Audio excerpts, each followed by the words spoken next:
For too long, we were too complacent in saying, well, we can manage the conflict with Hamas. Managing the conflict or what have you blew up the conflict, unfortunately. We learned the hard way. And now we have to get it right. We've been given a chance to get it right, even though today, 17,000 of its fighters or what have you have been defeated. It doesn't feel it's defeated. When you read Hamas propaganda in the Iranian media, like Al Mayadeen or whatever, every day Hamas puts out a bunch of statements saying how they killed this soldier or attacked this Zionist tank or whatever. They think they are winning. And the same is true of Hezbollah. And they have to be made to understand that they were defeated and stop thinking that they were winning. Because every round in the past, at the end of the round in 2014 or whatever, they would come out from the tunnels and say, we won. That can't be allowed to happen again. Hello and welcome to State of a Nation. I'm Eylon Levy. When Hamas launched the October 7th massacre, many of the world's democracies rallied to Israel's side. The United States called it an act of sheer, pure, unadulterated evil. The United Kingdom said it wanted Israel to win. But not the whole world was on Israel's side. Many countries didn't even offer the lip service of condemning Hamas's massacre. Countries like Russia, China, Turkey, Iran were either silent or openly supporting Hamas. And that's because the October 7th massacre was not only the opening shot of Hamas's war against Israel, not only the opening shot of Iran's regional war against Israel on 7 fronts, it was also the opening shot of a remaking of the world order. And the countries that backed Hamas at the start of the war are looking at the countries that backed Israel at the start of the war and wondering why they've gone soft. How they pivoted from wanting Israel to win this war to trying to pressure it to end this war with the Hamas terror regime still on its feet, taking the lesson that the West won't stand up for its allies. The West will save Iran's proxy armies from the war that they started. And that's why the revisionist powers, the dictatorships, feel emboldened, empowered, and on the march. Not just because of what Hamas did on October 7th, but because of how Western democracies have reacted. This is a turning point in history. My guest today on State of a Nation has written the first draft of history. Seth Frantzman is the author of The October 7th War, published by Wicked Sun Books. He's an adjunct fellow at the Foundation for the Defense of Democracies and a senior Middle East analyst at the Jerusalem Post. We sit down for a conversation to discuss why the October 7th massacre might be a moment like the assassination of Archduke Franz Ferdinand that led to the First World War. We talk about Hamas's mafia-like strategy inside the Gaza Strip to turn the whole territory into one launchpad for terror attacks against Israel with the complicity and collusion of international organizations. And we talk about what's really at stake if Israel does not achieve its goals in this war of bringing all the hostages back and bringing Hamas down. Welcome to State of a Nation. Breaking news out of Israel this morning. Shocking hostage taking. Hundreds of Israelis are dead. I want to bring in Israeli government spokesman. Eylon What happens when a 4-day pause? How do you resolve this? Where does this go? Seth Frantzman, welcome to State of a Nation. Thank you for having me. I want to talk to you about this new book that you have out, The October 7th War, in which you have written at lightning speed the story of this war, which at the time of recording is not over yet. And as with any story, where you begin depends on how you frame the war, what you call it. Now, the government is still calling it the Swords of Iron War, using this name that seems to have been popped out of some random name generator. There was some discussion whether it should be called the Simchat Torah War to parallel the Yom Kippur War. When I was a government spokesman, I took the executive decision. I'm calling it the October 7th War. That's how I opened every press conference. And I had my reasons. I'm wondering, what are yours? Well, it's a good question. When this war started, I had just returned from the United States. I'd been putting some of my mom's stuff after she passed away in a house that I just purchased on the coast of Maine, and I had done that, and I'd just gotten back. I think it was October 5th. So the next day I was looking forward to sleeping in, basically in bed through Shabbat. Went to bed on October 6th, I guess like most of the country. And I hoped, the day would be relaxing. I'd kind of do nothing, sit in bed with the kids or whatever. I live in Jerusalem, and our house happens to face towards Gaza because we're in southern Jerusalem. Gaza's about, I don't know, 40 miles away.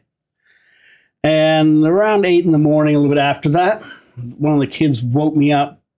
Woke both my wife and I up, and was kind of shaking us, saying, there's sirens, there's sirens. And I thought I was dreaming. I said, what about sirens? There can't be sirens. Why would there be sirens in Jerusalem? I mean, even during times of war, there's almost never sirens in Jerusalem. So we didn't really know what he was talking about, but then I could hear out the window that very eerie sound that we all know if we've been under rocket attack, we've been in Israel, or we've watched even videos of the wars in the past. It's unmistakable. It's haunting. And I got out of bed. I heard the siren. So I ran out and I said, yeah, well, there are sirens. What's going on? So I went to the balcony, and there were all of a sudden, within a half minute or so, explosions overhead from interceptions. And the kids went running to the safe room, and I was looking up just astounded. And of course, we all know what happened next. I mean, like most of us, we all looked online. Whatever happened, we saw what was happening. We saw that there was a massive war that's taking place. So I guess that October 7th as a day is kind of seared into my memory. I think for many people I've spoken to throughout when I was writing the book or just in general, they'll say things like, this is, October 90th, like the 90th day of October. Like October never ends for them. I mean, It was, because most months are 30 days or something. And they'd say, well, no, it's the 90th day of October. It's the 200th day. So that month, October, sits in our mind. It can't go away. And so October 7th, it reminds me of December 7th, 1941, like Pearl Harbor, or 9/11. So for me, it conjures up how dates are seared into our minds somehow. And of course, we're all aware. I mean, you're right. In the Hebrew calendar, Israel, there's a different calendar. So there's different days can be different. It could be, I think there's another book coming out on it called the, is it Black Saturday or something like that? By Trey Yingst. Right, yes, Trey's written from that. Fox News. Yeah, so there's a bunch of other ways to describe this. As you said, I think Simchat Torah, just like we have the Yom Kippur War, right? That I think is also sometimes called the October War or something like that. So for me, October 7th War just is what made sense to me. It's the way I think of it. It's the date that kind of sits always in the back of my mind. And then, of course, as we're doing this right now, that date is coming up in another month or so. So that's where it is. One of the other names that I was thinking of for this war that still doesn't have an official name is the Seven Front War, because what began with Hamas's attack from Gaza quickly became Iran's regional war against Israel on 7 fronts. And we realize that the problem is much bigger than simply this terrorist organization in Gaza. And your book begins with a very bold claim, actually in the foreword by Mark Dubnowitz, the chief executive of the Foundation for the Defense of Democracies, where you're a fellow. He writes, the war Hamas launched with its brutal massacre on October 7th is reshaping our world. How? Well, I've written 2 other books prior to this. One was called After ISIS, and one was called Drone Wars. And, each of those books were about the Middle East and changes in military technology. So After ISIS was obviously about the ISIS war and what comes after that. So it basically started with the ISIS genocide of the Yazidis in Iraq, and then looked at the changing kind of Middle Eastern order in which terrorist groups like ISIS were defeated, and what replaced ISIS in the region, or let's say the vacuum of power, that when terrorist groups take over places like Syria, Iraq, it's because there's a vacuum. Something fills the vacuum. Once you defeat the terrorist group, then what comes back is hopefully some sort of a strong state. And we saw that the Middle East is returning to a kind of strong state system, like Iran and Turkey and things like that. So when we go from that period, the ISIS period, let's say, the book I wrote about drone wars was about how military technology is changing. There is a drone war taking place. We see that in Ukraine, right? With not just drones, but just the way in which the Ukraine war is part of a new world order, because countries like Russia and China are openly saying they want to create a multipolar world, right? As opposed to the kind of hegemonic American world order that began in 1990 or so. So when I think of October 7th, the way I see it is, this is like the assassination of Archduke Franz Ferdinand that began the kind of crescendo towards the First World War. I see this as the first shot in a much larger war that's taking place now, but is going to unfold over the rest of this century, or certainly next few decades. So that's why I think of it as reshaping the world order. I think that's a very fair point, because we are seeing Iran, Russia, China, all these countries together. They're all against Israel and the West, and so the October 7th is like one huge explosion that is part of that much larger picture. That's the way I see it, and I think we will see that historically when we look back at it. And yet it seems that so many people in the West don't understand that this was an attack on the free world itself. They don't understand the threat that Hezbollah poses to them, even though Hezbollah says its real war is with the United States. Israel is just a tool. They don't understand that this is a proxy war being waged through Israel, but against the West itself. And as much as Israeli leaders and spokespeople have been saying, our fight is your fight, our security is your security, I get the sense that there's a certain denial within the Western world about what the stakes are in this war and how it fits into that global remaking of the world order. Why do you think that is? Well, look, a lot of the people in the West, let's think of them as our generation probably, or what have you, people that grew up under that post-Cold War world order in which there was supposed to be peace. I mean, I remember in the 90s, people talked about a peace dividend, you know? Cold War's over, China's great. Not just the Cold War is over, there was this belief war is over. That's right. The period of war is over. Right. Humanity has moved beyond that. Exactly right. End of history, what have you, right? So, and by the way, anyone familiar with history knows that they said the same thing in the 1920s. There was the idea, there was this Kellogg-Briand Pact or something to end war as a way of whatever. So, right, we all believe that. Lots of people thought that. There were also all sorts of other people that were cynical, or there were people like all these terrorist groups like Osama bin Laden who were saying, okay, you know, the West is weak. The West is just in a dream.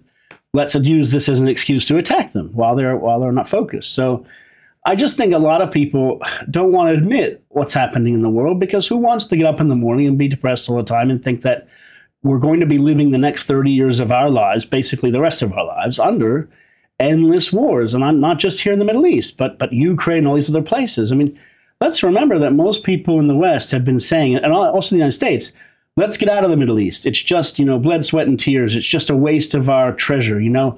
Let's leave the Middle East. Let's leave Afghanistan. That's what America's been trying to do, whether it's on the left, people saying that, or on the right, saying, well, we should, you know, be more isolationist, what have you. So I just think that's the trend, and no one wants to get up in the morning and just admit that, yeah, unfortunately, we are going to be involved in a lot of wars, and it's not just in Israel. It's going to be all over the world. I get the impression that among certain foreign ministers, there is this desire to sweep the problem under the rug, make it go away. We need a ceasefire. Let's just make this go away and have it not be their problem, and not realizing that actually it is their problem already. Seth, there are many ways that we can talk about what happened on October 7th. It was a terror attack. It was a massacre. But it was also a military invasion by air, land, and sea by Hamas. Take me through how that day unfolded and what Hamas was trying to achieve and thought it would achieve when it invaded Israel at 6:29 a.m. Sure.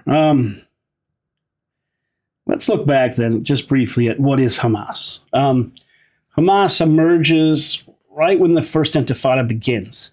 It emerges out of a milieu of Islamist movements, Muslim Brotherhood, Ikhwan movements in the region, because lots of people in the region are starting to say to themselves, wait a sec, secular nationalism, which is embodied, by the way, by the other part of the Palestinian national movement, Fatah. Secular nationalism isn't working for us, neither is liberalism, what have you. Islam, religion is the answer. So it emerges out of that milieu, and it very quickly comes to power, or in a sense to power in parts of Gaza and other places in terms of popularity, opposing the Oslo Accords, opposing peace. Hamas always appears on the scene right when there's about to be peace, and then it causes some huge terrorist explosions like bus bombings or what have you to scupper the peace. And that's always been its goal, because it doesn't want two states, it doesn't want peace. It wants one state, it wants genocide. And it's changed over the years in terms of exactly what it says it wants. You say that casually, as if it's something that everyone understands, that Hamas wants genocide. And this is part of what we've been shouting from the rooftops, and other people are still in deep denial that actually this is a war in which Israel is fighting a legitimately, genuinely genocidal enemy. Yes, I mean, that's just the reality of it. I mean, Hamas used to blow up buses with kids on it. It's always targeted civilians. That's just what it does. It always has some excuse for it, and will say, yeah, but we're targeting civilians because of the Bar Goldstein massacre. They all have some excuse. But at the end of the day, Hamas had a chance many times to not do this. Under Oslo, it had a chance to participate in the governing Palestinian Authority. It won the Palestinian elections back in 2006 or so, right? It had a chance to govern in the West Bank and Gaza.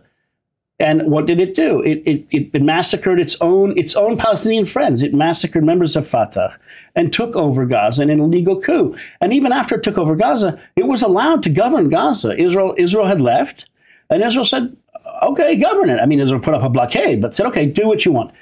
Hamas had a chance to turn Gaza into something better. All it did over 15 years or so was build, 1,000 miles of tunnels. As we can see, import thousands of rockets, build rockets, take over schools and shelters. Every single hospital and school and UN shelter became a Hamas compound, either above or below ground. So it's not, the evidence is there. Hamas always had a chance to do something different. It never did. All it did is prepare for war. And it never even wanted to run a normal war. I mean, you asked basically, the beginning of this question was, how did October 7th unfold? So Hamas was training for years. It had tested Israel by trying to go underground, and Israel had blunted the tunnels. It had tried to invade by sea, and Israel had blunted that. It had built thousands of rockets, and Israel built Iron Dome. So a bit like a kind of deadly chess game. Israel had stopped every little bit of Hamas advance. And thought that it had been checkmated. That's right. Until 6:30 in the morning. And when those motorbikes rev up and the paragliders prepare to swoop into a music festival, what does Hamas think it will have achieved by nightfall? Look, I don't think Hamas ever believed it would get as far as it got, actually, on October 7th. I think it assumed, out of the 29 or 30 places it attacked, it would make a few breakthroughs. It would be able to massacre a few people, a few hundreds maybe, and it would get dozens of hostages, I assume, which would have been enough, of course, to cause a massive war. The goal of Hamas was basically to drag Israel back into Gaza, because Israel had left Gaza in 2005 on disengagement, and Israel, as we just discussed, had found a way to kind of checkmate Hamas, at least in Israel's thought it had. And I think Hamas understood that unless you can drag Israel into a massive war, you can't get the end game, which is the end game we just mentioned, not only genocide, but the real end game for Hamas as well, is to take over the West Bank, take over the Palestinian Authority, and with backing from Iran, work with Hezbollah, the Houthis, and militias in Iraq, and all these other Iranian-backed groups. So Hangman, help me understand Hamas's strategy, because you've just said a lot that is not immediately obvious to a lot of people. Hamas's strategy with the October 7th war and that invasion was specifically to drag Israel into a major war. Why did it want to drag Israel into a major war? Well, I think Hamas understood that basically a war of attrition in which it could bring Israel into a war, let's say, similar to the Iraqi insurgency that the Iraqis was fought in Iraq against the Americans. If you can drag a modern army with all this high tech, like Iron Dome and all these high tech systems like AI or whatever, if you can drag them down to the street level where it's basically man against man, one person with an M16 wielding an AK-47, it actually reduces, in their view, probably reduces Israel's ability to use all this high-tech stuff and radars and all sorts of F-35s and things to accomplish Israel's goals. And if you can drag Israel into the war of attrition, then you can eventually slowly grind it down and then probably distract Israel from the other goals of the Iranian-backed Axis and also Hamas's goal. Let's remember, Hamas knows a lot about this, because Hamas knows what happened in Lebanon. Israel got dragged into Lebanon in 1982. Israel had a good reason to go into Lebanon. It was going in to stop Palestinian terrorists and rocket fire.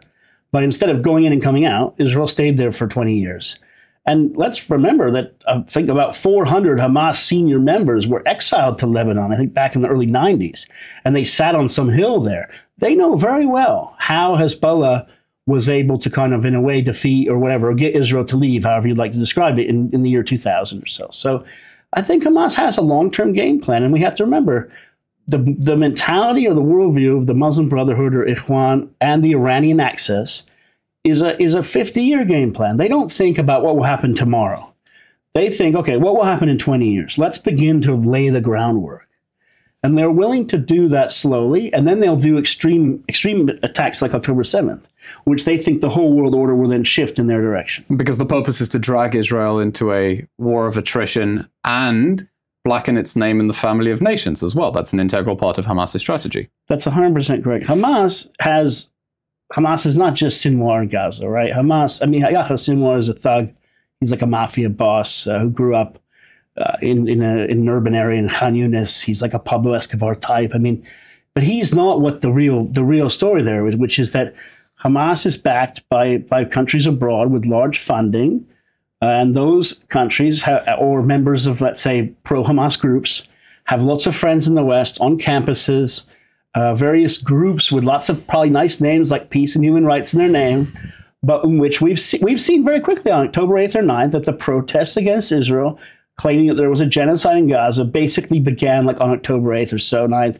And the tearing down of the hostage posters, which was designed to basically erase the victims of Hamas, began very quickly afterwards. So this was put in motion, and it clearly was not Yahya Sinwar who thought all that up. It's a much bigger story. A much bigger story, and so I'm still trying to understand what really was at stake on October 7th itself and where that could have gone. Do you think that actually the massacre was far more successful than Hamas could have ever expected because it didn't believe that Israel's defenses would crumble like that? Or the alternative scenario that I have heard reported is that Hamas really planned to cut Israel in two by reaching all the way to the West Bank and put sleeper cells deep in Israel who could then perpetrate attacks long after the initial invasion was rebuffed.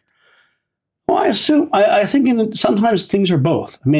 I think in the end of the day, when Hamas planned this attack, they certainly had an idea of what's the largest thing we could accomplish, and they sat about thinking about, okay, let's say we get through the defenses, because they'd been monitoring Israel. They had people going inside Israel, mapping things, writing things down. They assumed that they could get through some of these defenses, and that's right. They sent terrorist teams whose job it was to go much further than they even got, to go to Ashkelon, to get into the desert near Beersheba, to attack all sorts of sensitive military bases. They had a huge plan there. They didn't reach all those objectives.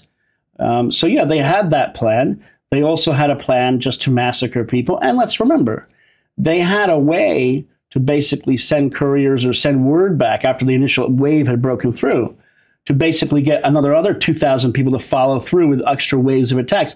Those were not all Hamas members. Some of them were Palestinian Islamic Jihad and all these other little groups. So those groups were basically invited in to plunder and murder and rape and kill. So it had a multi-stage plan. From what I understood researching the book was they assigned teams of 30 to 60 men in most of the attacks that they did, the 30 or so places they attacked. Most of them were, say, targeting certain kibbutzim or so. Now, let's say in kibbutz Magen, which is one of the kibbutzes where the team that was there, that was basically the security team of the people on the yeshuv, that were ready that morning. They just happened to be ready for the Hamas attack because they'd been training a lot prior to that. And one of the guys went out in the morning for a cigarette just before 6:29 a.m. And as he was smoking, he saw some of the guys coming through the fence, and he put out an alarm. So in that case, most of the Hamas members that attacked that site were mostly killed in the initial battle. So everyone was saved there. And Hamas didn't follow up that attack, which I think shows how kind of the process of how Hamas had thought about things, which is, okay, we'll assign teams of 30 or 60 men to attack each place. If they don't get through, they don't get through. That's fine. Where we get in, like places like Be'eri or Kfar Aza, or places where there were huge massacres, then we'll keep sending more and more. And that's, I think, kind of how that process worked. Thinking a year on from the October 7th massacre, I think we're all scratching our heads wondering, how on earth did this happen? And that's a question that will have to be answered by future historians who will disagree about whether the political conception was wrong or it was a specific intelligence failing. And there will have to be a state commission of inquiry. And I think that we as citizens will have to demand that and not give up. But at this 1 year mark, when you look back and think, how did this happen? What do you tell yourself? I mean, this is just a terrible human tragedy. People make mistakes. Militaries make mistakes. Intelligence services make mistakes. These things happen, like on 9/11. Or, no, but it's not just. But it's not just a question about this happened, right? There was a question of intelligence who fell asleep on the guard. There was the so-called conception, the belief that Hamas was deterred, that it had successfully hoodwinked Israel into thinking that it was deterred. How did this happen? When we look back, was this a political, strategic failing? Was everything in place and simply the intelligence went wrong? How did this happen? It's not good enough to say. It happens. Israel was outsmarted. I mean, these were deadly killers. There are 30,000 members of Hamas in Gaza. They were sitting there training for years and years and years. And Israel became complacent. Israel was focused on the Iranian threat, the so-called third circle threat, the campaign between the wars in Syria, the Hezbollah threat, which everyone thought was much worse, which maybe it is worse. But in the end of the day, Israel let its guard down, and 30,000 trained killers who were ready in Gaza, and all they had to do every day was sit and get ready. Whereas Israel has lots of other things to do. We have a high-tech startup nation. Do you attribute it to the intelligence failure simply? No, not just intelligence. I mean, it was just it was a failure also of the big army, in the sense that there weren't enough troops there. I mean, the fact that Israel's army had been scaling down units, shrinking tank units, having less combat helicopters. Sometimes it's just the nuts and bolts of having enough soldiers on the border. Sometimes it also comes down to strange things like why would they leave? Why do they have so many unarmed female observers on the border? I mean, for instance, they ended up being kidnapped, a number of them, and killed and massacred. I mean, so there's a nuts and bolts aspect, but there's also a political aspect, which is that there was political chaos in Israel for many years, going back to 2018. There's been political chaos. There was the judicial reform protests, and it's not that the protest or judicial reform is responsible for this. It's that the enemy looked at that and said, okay, Israel is consumed with internal protests. Let's exploit that. So it's not that the protests of the government are saying fall. It's just that enemies look at a country, especially democracies, and they look at a democracy and they think democracies are weak. And they wait for the democracy to have internal political discussions and chaos, and they exploit that. And if you're not ready as a democracy to prepare for the worst while also dealing with your democratic aspect, if you're not willing to do both, then sometimes I think, unfortunately, especially in Israel's case, because we have genocidal enemies on our border, then they will attack. Plural. Yes, I want to read you a line from your book that really struck me as you describe the beginning of the Hamas invasion. And you write the following. If the Israelis were awake and ready, Hamas would be massacred on the open roads and fields leading to the border. If there were enough drones and helicopters, the men would have been mown down like soldiers rushing a trench line in World War I. Their Hamas vehicles had no protection against rifle fire or .5 caliber machine guns. The men on motorcycles were out in the open. There were no tunnels to emerge from like in 2014. They were throwing it all in one large gamble. Could October 7th have been avoided?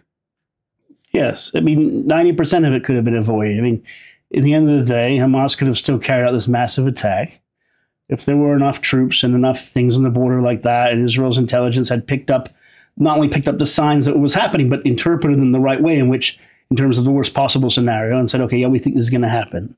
Here's why I'm asking. Yes. Because Israel has also been going on its own one big gamble with this claim that it must dismantle the Hamas governing and military machine, because otherwise Hamas will attempt another October 7th as it promises to do it again and again. And I'm wondering if the original October 7th could have been avoided. Yeah. Can Israel afford to leave the Hamas terror regime in power and say, well, we can avoid the next one. We just have to not make the mistakes we made before October 7th? No, I think under no circumstances should the Hamas regime ever be allowed to be in power. I mean, how can you have a genocidal regime on your border, let alone 1,000 miles away? But how can you allow that to be there? How can you allow war criminals like Sinwar or any of the people around him to not be either eliminated or put on trial? I mean, it's mad. Imagine the Second World War getting to 1944 when the Americans and the Allies had gotten all the way to the Rhine or whatever, and be like, you know what? We'll just leave the Nazis in power. That's fine. It's a buffer state against the Soviets. Who cares? I mean, no, you can't allow a criminal regime like that. If Hamas was more like Fatah or the PLO and had chosen over the last 20 years to change, then maybe you could deal with them or something. I mean, let me push on this even further, because Israel is paying a big price for this war. It's paying a big price in the cancellation of flights, the economy, the legal cases raging against Israel. We're going to suffer for years because of the blood libel about genocide and starvation. We also have an interest in making this war go away to an extent. Now, I'm wondering if it is possible to contain the Hamas regime, to say, look, we could have avoided the loss October 7th. The problem wasn't the conception. Israel, as you describe in the book, wanted to sort of put Gaza in a box so that it could focus on the threat in the north. If it had gone in this all-out war to bring down Hamas preemptively, there would have been a cost in terms of handling the north. But if we think that actually that conception was right, we just dropped our guard down. Actually, it is possible to put Hamas in a box, to contain it, to create smart technologies, to beef up the border fences. Then does Israel not have an interest in wrapping up this war with Hamas on its feet, on its knees, but still governing Gaza? At least the war ends, and we've learned our lessons, and we know October 7th cannot happen again. No, I don't think so. I think Israel had an interest actually in just running this war much faster and taking over Gaza and displacing Hamas quickly, and then finding a way to put something in its place, like Why a didn't that Palestinian happen? authority. Well, for whatever reason, the decisions at the political and tactical and military level has decided that apparently wouldn't work, or they don't, what have you. I mean, there's all sorts of considerations. Those are two very different things: the political and the tactical. Well, right? There's the question about whether the military campaign could have advanced quicker, and then there's the question about what sort of diplomatic stop clock the politicians thought that we were going to have, because Israel's legitimacy in this war began to erode very quickly. Why do you think it didn't move quicker? Look, I think the defense minister talked a lot about having a day after plan. So I think, unfortunately, there are voices in the government that wanted that, and then there are voices that didn't want that. And also, in terms of the military brass, I think probably there are different opinions as to whether or not Hamas can be fully defeated and how to do it. So, and whether or not Israel needs to always keep half or more of the army facing north to fight this possible Hezbollah threat. So there's all sorts of things going on. I think Israel historically, in the era of Ben Gurion and the people up until the 1980s or so, they always understood Israel was not only on a clock, but it's not just about the clock. It's also better to fight a quick war, because why should you have flights canceled and the economy in shambles and 200,000, 300,000 people called up for reserve duty? And yet this is the longest war since the War of Independence, barring the War of Attrition. Yes, it is. And I think the lesson of history would tell us generally that fast, decisive wars are far better than long, endless wars without a clear strategy or something that comes next. I mean, so that's kind of where we are. I mean, but it's always easier to be a, what does it say, money morning quarterback? I mean, you can't. I don't know that one, but they say hindsight is 20/20. Look, maybe Israel should have prosecuted this war quicker, but it's a war in which there are more than two actors, even just in Gaza itself. And I don't mean Hamas and Islamic Jihad. I mean that Gaza is full of a whole network of international organizations who have willingly, unwillingly, knowingly, unknowingly, park that to one side, become part of Hamas's integral strategy. It's not just that UNRWA is a Hamas front. No. It's not just that it indoctrinates children for jihad and it launders money for Hamas and it allows Hamas to fight out of its facilities and covers it up and gives them electricity for their command tunnels underground, and that it covers up how Hamas hijacks aid. Let's put UNRWA to one side. There is a vast network of international organizations and NGOs who both on the infrastructural level and in the information war play a part in Hamas's strategy. Yes. Tell me how those NGOs and UN organizations fit into Hamas's military thinking. Well, it's interesting. I mean, I think Hamas is very smart in the sense that it's not just Hamas, but those that support it are smart in the sense of basically after Hamas took over Gaza in 2007, they sat down and basically mapped out all these UN schools and all these UN organizations, and not only that, but other NGOs, and as well as the media part of Gaza, the Fourth Estate or what have you. And they said, okay, how can we exploit all of this systematically? And I think they set about slowly but surely exploiting all of it in the sense of building tunnels underneath certain institutions, or during the war, for instance, going into certain shelters or schools and taking over certain classrooms. They would always do it in plain clothes. And they basically had a kind of mafia-like omerta, in which they and the NGOs that were there had a wink, wink, nod, nod, in which don't ask anyone what happens in that room over there. Don't ask anyone what all those men are doing wandering past the office. And unfortunately, we have to remember that some of the organizations that worked in Gaza, some of them are just openly anti-Israel. So that's baked in. Some of them basically want to work in Gaza, so there's a quid pro quo in which they say, okay, in order for us to work in Gaza and raise, $500,000 to help people, whatever it is, we need to basically never mention Hamas by name, call them a, quote, armed group, or call them nothing at all. And maybe we even need to hire them as 30% of our staff, because it is a bit like a mafia organization. So I think, unfortunately, Hamas just became such a part of the apparatus and structure of all these groups. And then every time there's a war, that works to their benefit. Because if, for instance, a guy who works for Hamas by day but works as a doctor at night, or vice versa, if he gets killed in an airstrike, he's defined by the international community as a civilian and a doctor.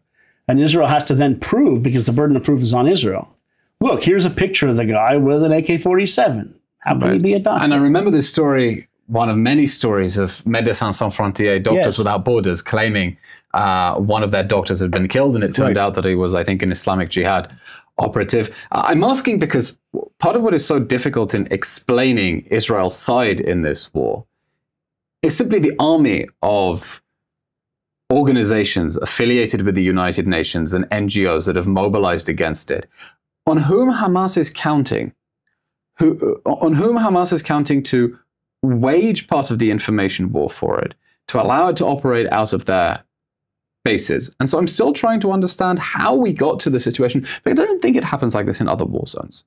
Does it happen like this in other war zones, that other UN agencies are so deeply complicit with terrorist organizations? I think if you look at all the layers of the cake of what goes on in Gaza, each layer by itself does exist in some form in other places. So, of course, in other places, there's examples where, terrorist groups or mafias or cartels will exploit the international community, exploit hospitals, for instance, or try to exploit UN institutions to hide out. And you'll find sometimes in other places where human rights reporters or whatever, which without naming the organizations, but we can imagine human rights organizations are just institutions. No, anyway, let's just say that there's, even in the Ukraine conflict and other places, we've seen examples of reports that come out that seem to be incredibly biased, sometimes and I usually, in this case, I mean biased, for instance, against Ukraine, which is the victim country. I remember working in the Kurdistan region of Iraq. There are certainly organizations that basically are working for Baghdad or Turkey or other countries that are often anti-Kurdish, for instance, institutionally anti-Kurdish, or even working for the Syrian regime. The UN, for instance, seems to have a very problematic track record working for the Syrian regime, right? So it's not that this doesn't happen in other places. It's that it doesn't happen to this degree. Just the depth of the way in which Hamas took over Gaza and systematically exploits schools, journalism, hospitals, every single thing. I don't understand, though, why they're allowed to get away with it. Because to me, it's obvious that if these organizations genuinely care about Palestinians, especially if they genuinely think that Israel is committing genocide, which is obviously false for so many reasons, then they should not be allowing a terrorist organization to operate out of their facilities. Médecins Sans Frontières should be horrified that it was hiring an Islamic Jihad member. UNRWA should be horrified that armed gunmen have been using its facilities, and yet they're not. And it's that omerta, that vow of silence. I noticed you using these mafia-like terminology. Mafia.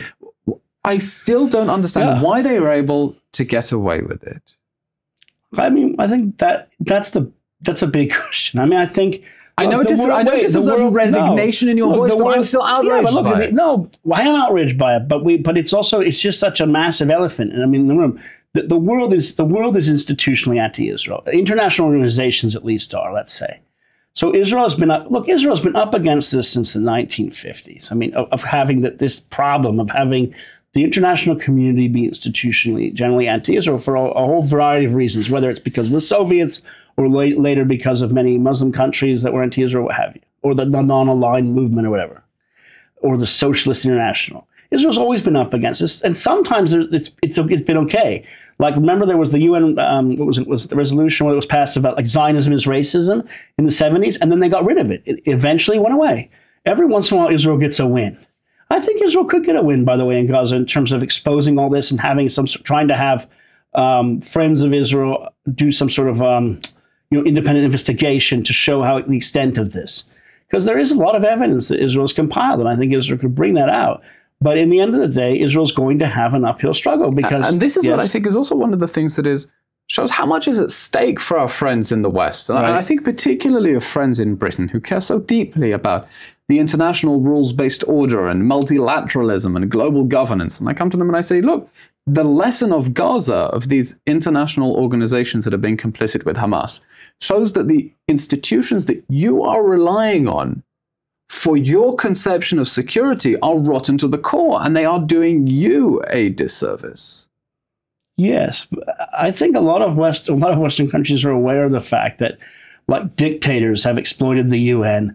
The way in which countries like Russia and China have taken over pieces of UN institutions. I mean, let's go back to when COVID began and the scandals at the WHO and other things where China wasn't being transparent or what have you. I mean, We're just so used to the fact that so many pieces of these international organizations have become corrupted. And I think lots of these countries, whether it's the Syrian regime or Russia or Turkey or China or whoever, they've targeted parts of these international organizations for a slow, quiet conquest.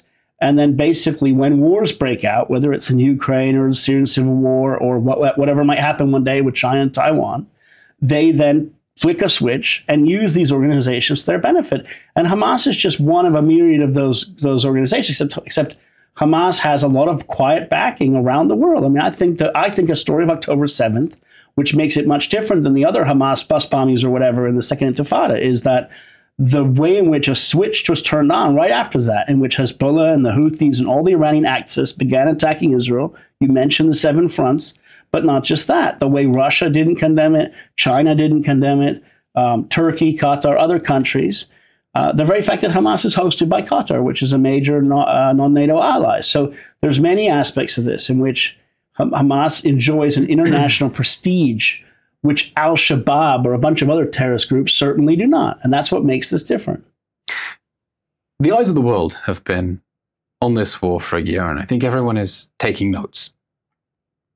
I think terrorists around the world are taking notes about whether international law says that you get immunity for hiding in the basement of a hospital. I think terrorists are taking notes to see how gullibly and quickly Western media will parrot their casualty figures without doing any basic due diligence. I think Iran is taking notes, wondering whether the West will continue working to save its proxy armies from the wars that it started. And I wonder, from your perspective, a year on, what lesson do you think the Iranian axis has taken about the state of the West and the world order and how to move forward? I think the Iranian axis has certainly taken, so far, because it has not been handed a major defeat, has taken away from this the fact that it is still on a roll. It is still on the march. I mean, it is basically able, let's sketch this out. In the Red Sea, right, the Houthis have been operationalized to attack international shipping. They've carried out dozens of attacks. They've sunk ships. They've blown up oil tankers. 10 years ago, that would never have been allowed to have happened, I don't think, on the international community. But Iran sees the international community as basically just, or at least the West, as unwilling to do anything. So they're taking over the oceans, parts of the Indian Ocean, the Red Sea, Persian Gulf, right? They're building a maritime empire. That's right. And the West's Gulf friends, like I assume the Saudis, UAE, Bahrain, the friendly countries, those countries certainly are taking notes too. They understand that the West will probably not ride to their rescue, and they're going to have to figure out a way to secure that area, or they'll have to just kind of come to some deal with Iran. So that's a win, basically. Iran sees it as a win. You're saying, in short, Iran thinks the West has gone soft. Oh, yeah. I mean, not just soft. I think Iran always thought the West was soft. The softness has increased. So I think they just think that they really are on the march. I mean, if you look at the last 10 years, Iran, what has Iran accomplished? When I mentioned ISIS a bit ago, the vacuum, right? When ISIS and terrorist groups filled the vacuum in places like Iraq, then they were defeated. What filled the vacuum that came next? Iran. It filled it in Yemen. It filled it in Lebanon. It filled it in Iraq. It filled it in Syria. How many more countries do we need? I mean, also, I guess, it's also tried to fill it in the West Bank and Gaza. It wants to destabilize Jordan. I mean, the Iranian militias in Iraq killed 3 U.S. servicemen in January this year. That's unprecedented. And where else are they filling it? I read today the new Iranian foreign minister is basically on a roll in the region. He's talking with Oman. He's talking with the Kuwaitis. He's talking with Turkey, with Russia, Egypt, all the countries that Iran is trying to basically turn into their friends, or are they already their friends. So Iran is super happy today. I mean, they see Israel fighting this multi-front, endless war. Israel's stuck over here, basically. And Iran is basically looking at the whole region. as a garden that it has basically planted a lot of seedlings in, and all the seeds have come up and blossomed. And it's walking around smelling all the roses. It's pretty happy today. It has not been handed a defeat. Iran thinks the West has gone soft. It thinks it's on the march. It looks at Western powers saying they support Israel's defense and standing up to Iranian aggression, but not really willing to do anything beyond that, apart from, as we saw in April with the ballistic missile attack on Israel, batting away the attacks, but not doing anything to tackle this aggression. And as this war goes on, I learn that the stakes are getting bigger and bigger. And I think this is an important point that people have to impress on leaders in the West, that their behavior sends a message to Iran, whether to take a step back or take a giant leap forward. And when they get guilted from misleading headlines and Hamas propaganda into mobilizing to save Hamas from the war that it started, it sends a message to Iran that the West is going to go along with its strategy, actually, instead of understanding how they're being played. I'm wondering, a year into the war, Israel has not succeeded in bringing back all the hostages. It hasn't totally dismantled Hamas's governing and military capabilities. It certainly hasn't ensured that Gaza will never pose a threat to Israel. How well do you think the military campaign has gone? How has the IDF been performing? I think on a tactical level, if you look at battalions and brigades going into Gaza and clearing out areas, I think it's gone very well. I think the IDF has learned a lot from past mistakes. Casualties are not as high as some probably thought they would be. Clearing out a place like Han Yunis, which was considered to be very difficult, or Jabalia or Shijaya. I mean, these are places back in 2014 when the IDF went into some of these places that there were high casualties. I mean, so I think tactically on a lessons learned level is, the IDF's done really fantastically. I think on the larger strategic level, which is always the hard one, it's a bit difficult because I think there isn't a day after plan. I think the IDF has probably been held back in some cases in terms of going into the central camps areas like Deir al-Balah or Maghazi or Nusayrat. Held back by what? I think political considerations. I think there's lots of things going on, but whether or not it's the fact that they are concerned that the hostages might be harmed, or that there's ceasefire talks, or that the United States, for instance, and other countries were telling Israel, if you remember back early in the year, not to go into Rafah, or at least hold off until over Ramadan, and that slowed everything down. There's always been something. Yeah. Every month there's something. So that's why I say that, every month, tactically, the IDF does quite well. If you look at on paper, well, which brigade went here and did they succeed? Yes, they succeeded in 99% of their mission. That's great. But when you say, okay, let's look at all the brigades, what are we actually trying to accomplish? And you just said governing capabilities and military capabilities. I think in terms of the military capabilities of Hamas, I mean, it's probably, 80% of it has been defeated or destroyed, right? But again, these are diminishing returns. How do you get to the next bit? That's always the problem with counterinsurgency or these types of wars, going back to wars like Vietnam or whatever. I mean, it's hard to get to the end game. It's defeating 80% is one thing. How do you defeat the rest of it? What makes it especially hard here is the difficulty of devising any sort of day after plan, because Israel has been saying, we don't want to govern Gaza. Right. We don't want Hamas to govern Gaza. Yeah. We don't want the Palestinian Authority to govern Gaza. Right. Well, then, we want local Gazans who don't support terrorism to govern Gaza, but who's going to stand up to Hamas while it still has guns and can shoot them in the head, because some of them have tried and it hasn't gone well for them. Yeah. Where are you most critical about Israel's conduct in this war? Not specifically on a tactical, strategic level. Where do you think Israel mucked up? Well, I think the question, once the war started, because we already discussed a bit of how it came to the war and whether there were mistakes that were obviously made prior to October 7th. But once the war began, I think there is a question of being innovative. Israel, prides itself on being a startup nation, innovative, etc. Unfortunately, I think when Israel decided to dust off the plans for, wait, we have to fight another war in Gaza, what are we going to do now? And they had to take out the plans back from 2009 or whatever, the last time there was a ground invasion, 2014, 2009, and say, okay, what do we do in terms of the ground invasion? How do we do this? I think, unfortunately, that's where there was a lack of innovation and thought process, which is, let's do what we did before. Because in 2009, if you look at the campaign and look at the campaign this year, Israel did the same thing. It started in the north, and it went slowly, sequentially, bit by bit by bit by bit towards the south until the world said ceasefire, and then Israel stopped. And this time, what Israel eventually did was go forward into the Philadelphia corridor, right?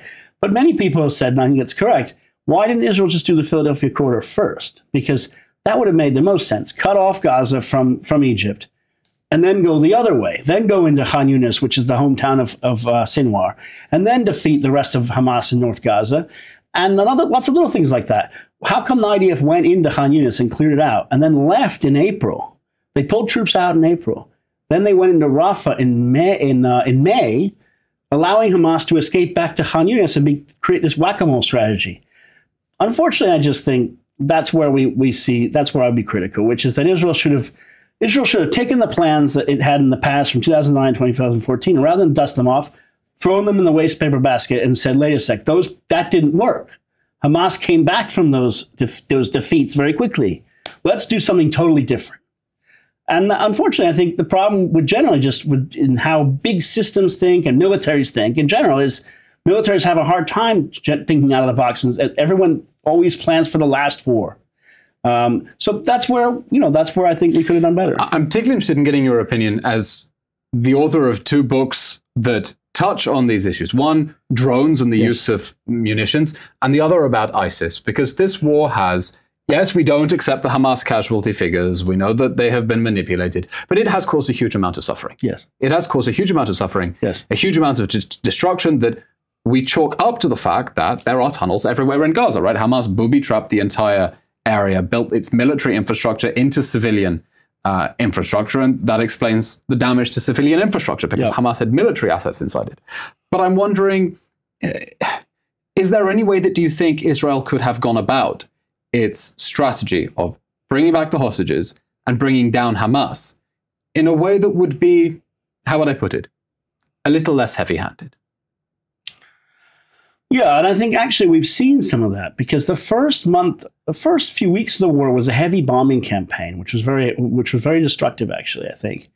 And then the ground offensive started on October 27th, and that was led by a lot of tanks, basically, and armored vehicles, in which soldiers for a few weeks didn't much actually exit the armored vehicles because there were so many IDs and so many anti-tank missiles and things. I think that was very destructive. Then Israel learned a lot of lessons, by the way. The number of civilian casualties in the last 6 months of the war have been, I think, quite small. And that's why, you'll hear sometimes propaganda saying, oh, Israel killed all these kids. But actually, when you start to look at it, actually it didn't. So the fact is, Israel has learned once it went into Khan Yunis and even into Rafah, it's actually learned how to conduct the kind of campaign it would have liked to have conducted in the beginning, probably, which is less heavy, less bombing, and less civilian casualties. And I think, there is always lessons learned, and it has been destructive. I think when we think of the destruction, we have to remember there's another side of this, which is all of this is going to have to be rebuilt. Let's not kid ourselves. Gaza is not just going to look like it does now for the next 30 years. It's going to be rebuilt, and we have to ensure that the Hamas contractors don't get all the contracts with the mafia-like system to just rebuild all the tunnels. So you said, what could we do better? We have to create a model in there somewhere where we ensure that things are rebuilt just for civilians and not allow this to happen again, like actually has happened in the past.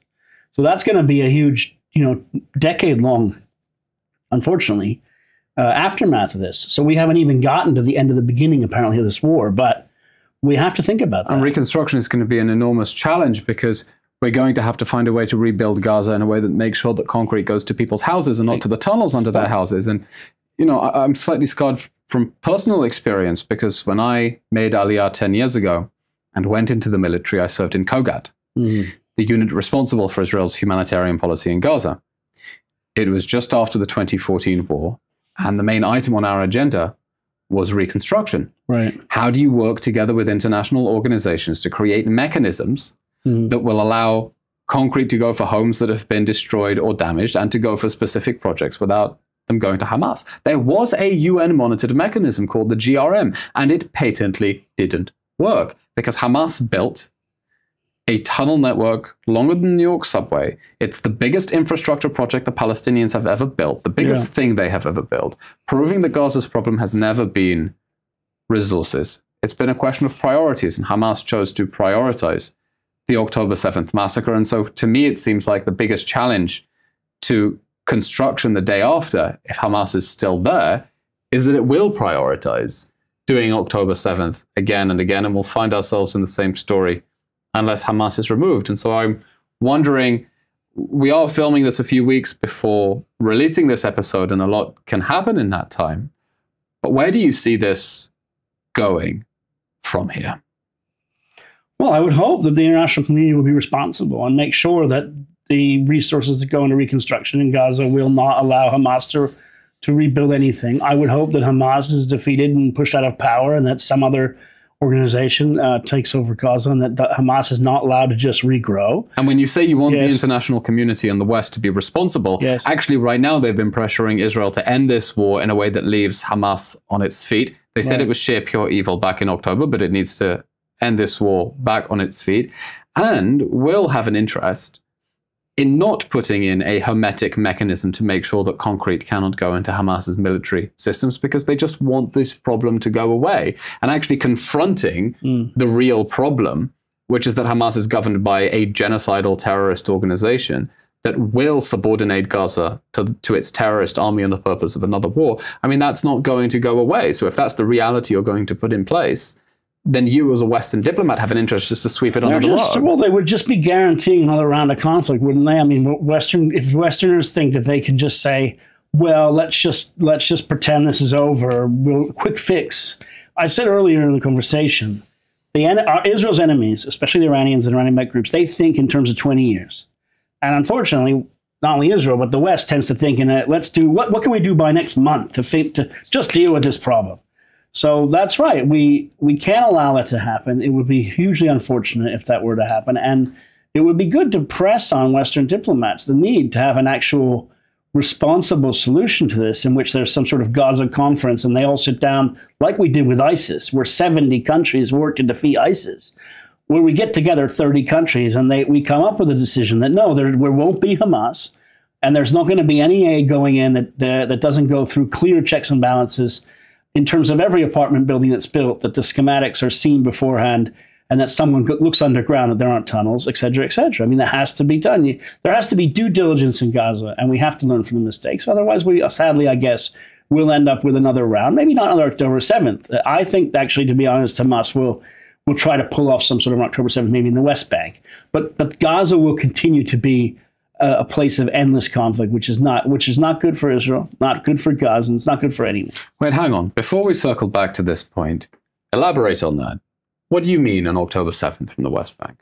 I think Hamas today is building the terrorist infrastructure, especially the northern West Bank, in Nur Sham's camp, in Tulkarm, and Kalkilia, and Jenin, and Tubas, and all these places, to prepare a terrorist infrastructure along with Palestinian Islamic Jihad, with thousands of smuggled rifles and now lots of explosives and IEDs that they're building, and including small tunnels. They're beginning to build the infrastructure just like Gaza was back in 2004 or 5 or whatever, before they took over Gaza in 2007. They're laying the groundwork for a takeover and a coup once Mahmoud Abbas, the head of the PA, passes away.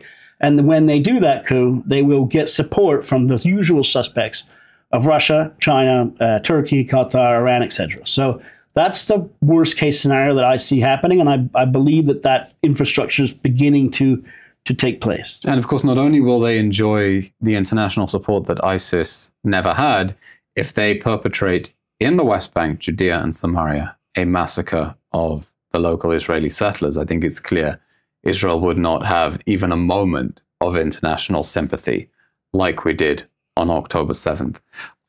There is a cautionary tale here for Western diplomats who want to end this war in a way that we can be critical. Basically tries to make it go away, to sweep the problem under the rug, to leave Hamas in power, and hope that somehow talks towards a two-state solution will mollify Hamas and make it go away. Because we've been through this story before. We've been through this story before of trying to put this problem in a box, leave Hamas in power, and buy quiet in a way that jeopardized long-term security. And I was particularly struck by a quote that you bring in the book from Avigdor Lieberman, who was Israel's foreign minister, defense minister, resigned from the Netanyahu government, deeply critical of the policy of allowing Hamas to receive suitcases full of Qatari money, a strategy that Israel hoped would basically buy off Hamas's leaders and bribe them into silence. And he says this in November 2018. I explained my position and said that a ceasefire with Hamas on the decision to transfer the Qatari money to Hamas in Gaza is a capitulation before terror. The government is buying quiet in the short term, but sacrificing our security for the long period. What would you say to Western diplomats who are trying to end this war and make it go away about what the long-term threats are going to be if Israel doesn't bring down Hamas for good this time? Right. Well, we're all familiar, I think, with the concept of appeasement, right? I mean, we understand, I think we used to understand that if you just try to bribe or feed a terrorist organization or a Nazi-like enemy, or if you just try to have peace in our time with some sort of quick fix, that if the enemy takes away from that quick fix, then it's empowered and emboldened, it will just keep going, and you'll get a quick fix for 6 months or a year, but in the long term, you'll end up with a massive conflagration or a Holocaust or something like that. So I think that the problem is the West knows this very well. The West has gone through this many times in the past, and it unfortunately, keeps relearning the lesson the hard way, like the Greek fable of the guy pushing the rock up the cliff or whatever. I mean, it's just a tragedy, I think. And so we need to understand Hamas is defeatable. This is not this isn't even the biggest of the threats to the West. I mean, people are saying, well, listen, we got to focus on Russia and China. Hamas is the little thing. But actually, it's the other way around. We should clean the slate with Hamas and defeat them and show the Russians and the Chinese and Iran, all of the West enemies, this is what will happen to your friends. And this is what will happen if you mess around. As opposed to thinking the other way, which is, well, let's leave this vicious thing in power here, and let's deal with the big picture. When they take the lesson away, oh, okay, so we can do more of that, whether it's Ukraine or Taiwan or other places. And that's the lesson that Hamas and its backers are drawing from this. I think it's important to use the word appeasement and explain it in that context. That is what they're trying to do here, certainly by pushing for a two-state solution as a reward for October 7th. But they're not trying to defeat Hamas or destroy Hamas. And Israel defined its goals very clearly at the start of this war. Dismantling Hamas's governing and military capabilities, bringing back all the hostages, making sure that Gaza can no longer pose a threat to Israel. And I want to ask you now at this 1 point mark into the war, in which Israel has largely destroyed Hamas's governing and military capabilities, brought back many but not all of the hostages, and to a large extent eroded Gaza's ability to threaten Israel. What is at stake if Israel does not achieve the goals of this war, and if it's forced to abandon them through international pressure, having made so much progress? I think what's at stake, unfortunately, tragically, is that, Israel was founded on this concept of never again after the Holocaust, right? I mean, that was one thing. This war has been a very small version of the Holocaust again. It's the greatest massacre of Jews since the Shoah. If we allow this to end prematurely, it will say that Jewish lives are cheap and that Israel doesn't take never again seriously and is not willing to totally destroy enemies. It will leave the Eichmanns of the world, for instance, in Argentina, as opposed to bringing them home to Israel to be put on trial and executed the way they needed to be. If only they were far away as Argentina. They're an hour's drive away from Tel Aviv. They are an hour's drive from here. Sinwar is sitting apparently somewhere there, not very far away. So he should be brought to justice, either with a missile or some sort of raid that takes him out. I mean, so that has to be accomplished. And I think that for too long we were too complacent in saying, well, we can manage the conflict with Hamas. Managing the conflict or what have you blew up the conflict, unfortunately. We learned the hard way, and now we have to get it right. We've been given a chance to get it right. We can get it right. They should be totally destroyed and defeated, and not just, we shouldn't allow these terms like governing capabilities to become too flexible, in which, most of it's destroyed. No, it shouldn't govern Gaza, I think. I mean, I think its capabilities have to be totally destroyed. Even though today, 17,000 of its fighters or what have you have been defeated, it doesn't feel it's defeated. When you read Hamas propaganda in the Iranian media, like Al Mayadeen or whatever, every day Hamas puts out a bunch of statements saying how they killed this soldier or attacked this Zionist tank or whatever. They think they are winning. And the same is true of Hezbollah. And they have to be made to understand that they were defeated and stop thinking that they were winning. Because every round in the past, at the end of the round in 2014 or whatever, they would come out from the tunnels and say, we won. That can't be allowed to happen again. Seth Frantzman, this has been a fascinating discussion about the October 7th war, about the book you have written about the war, not just about the conduct of the military campaign itself, but about the bigger geopolitical picture and the lessons that not only Israel's enemies, but the enemies of the West and the free world are taking by watching how the world handled this test. And I'll allow myself as a critic to say I think they've largely failed this test. Seth, how can people continue to follow you, your work, and your reporting? You can follow me on what was once called Twitter, is now called X, under @S Frantzman. I think I'm the only Frantzman on there. So you can follow me on Facebook. You can read me at the Jerusalem Post, at Foundation for Defense of Democracies, at Breaking Defense, at other places I write for. I think I'm pretty easy to find. And if people want to buy this book published by Wicked Sun? Yes, you can find it on Amazon, Barnes & Noble, and other places that books are sold. Is there an audio book? Because I think from the quotes that I read here, my dulcet tones would be good enough for an audio. I think there's a Kindle. I hope there will be an audio book, and I hope everyone will leave a positive review and give it lots of praise. And I also hope you'll find it of consequence and it will impact you the way the war has impacted me. And that is indeed the role of a reporter like you, to write essentially the first draft of history, one of the first books coming out of the October 7th war, a book that maybe should have blank pages at the back, because unfortunately this isn't over, but from this conversation we know what is at stake if this war does not end in a way that Israel achieves its goal of bringing the hostages back and bringing Hamas down. Seth Frantzman, thank you very much for joining us. Thank you. And that brings us to the end of today's episode of State of a Nation with Seth Frantzman, author of The October 7th War, published by Wicked Sun Press.